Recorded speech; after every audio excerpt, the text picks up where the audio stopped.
We are now just 3 weeks away from the New Hampshire primary. It is the first primary and second nominating contest of the 2020 race. The latest poll of the state, released Tuesday by the Boston Globe and Suffolk University, shows Bernie Sanders leading a tight race. He is closely followed by Joe Biden, with Pete Buttigieg and Elizabeth Warren not far behind. The same four candidates are on top, but in a slightly different order in last week's poll from Emerson College. Here, Sanders holds a 5-point lead over Buttigieg, followed by Biden and Warren. Trent Spiner is covering the New Hampshire primary for Politico, and he joins me now from Manchester. Hi, Trent. In that Boston Globe poll, 24% of respondents are still undecided. So of the people who do have a first choice, only half have made up their minds. So how much impact, then, do these last 3 weeks have? Well, I think what's interesting is, in talking to several hundred voters who are on the trail, is that the vast majority of them have not made up their minds. From what I've been seeing, I think that poll actually undersamples the number of people who are truly undecided. When I talk to people, it's more like 3 out of 4, or even 7 out of 8 people who have not decided. So there's an incredible amount of action that can happen here. Voters are saying that they really want to elect somebody who they think can beat Trump, but they're not decided on who that can be. And so they're going to look to see what happens in Iowa. I think I've heard from a lot of people who are saying they're going to look at how polling in South Carolina looks and Nevada. And so I think there's a long way to go here. And I think the 5 people you see on the screen right now, any one of them could finish in first place in New Hampshire. Wow. Wait and see attitude, it sounds like a lot of voters are taking. All right. So what are campaigns doing then in New Hampshire during this final push?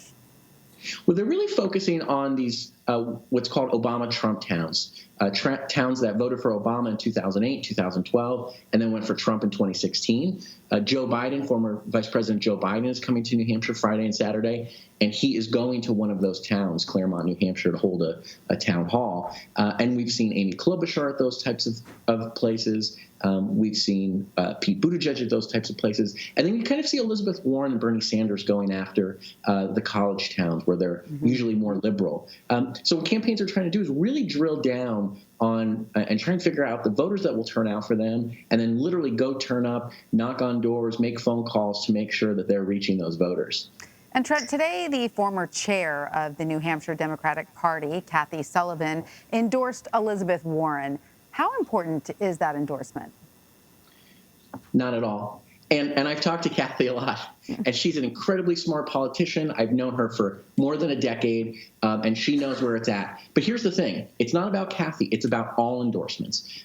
Former Governor John Lynch, who's one of the most popular governors in the history of the state, told me this. He said this on the record. Nobody cares what I think. They're going to go out and make their own decision. Kathy's a great politician, very smart person, but I don't think that any endorsement, except for a few very, very critical ones, are going to make a difference in this election at all. I think that people are really taking the time to understand the candidate that fits their political ideology, and they are going to vote for that person no matter who tells them how to vote. And so, Trent, you wrote an article about the fallout from last week's dispute between Bernie Sanders and Elizabeth Warren over whether or not he said a woman couldn't defeat President Trump. So you report that even though the senators have moved on, their supporters have not. How do they see this feud or non-feud?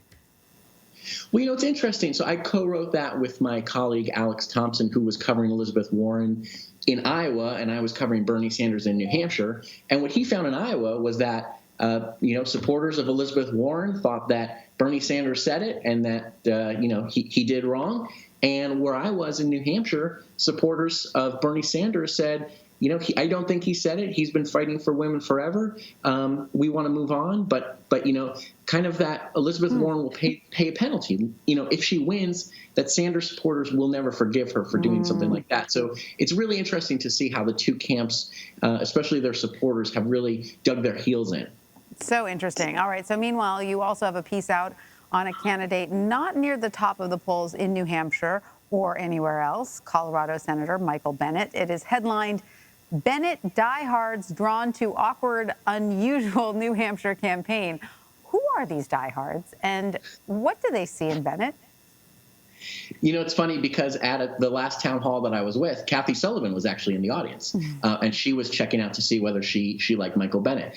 What's interesting, Michael Bennett is making this pitch in New Hampshire is that he's kind of this adult in the room, that, he is very similar to our own senators, Maggie Hassan and Jeanne Shaheen, and that his pitch is, if you elect me to be president, you won't have to think about me for weeks at a time. What you're going to get. There will be no drama in the White House. And, that town hall where Kathy Sullivan was, there were 250 people. It was an overflow crowd. So people were really interested in somebody who was, there's no rah-rah yelling when he's speaking. And he is, he tries to be the reasonable person. And so, that's a pitch that has worked in New Hampshire. One of the people I talked to for that story was Gary Hart, who in 1984 came back from 4 or 5% in the polls, similar to where Michael Bennett is, and ended up winning the New Hampshire primary by 10 points. So, as much as the national media, including, I think, me, kind of wrote off Michael Bennett, there is precedent in New Hampshire for somebody like him to win. All right. Well, we will see what happens. Trent Spiner in New Hampshire, thank you so much for sharing your Thanks. expertise on the state with us. Thank you.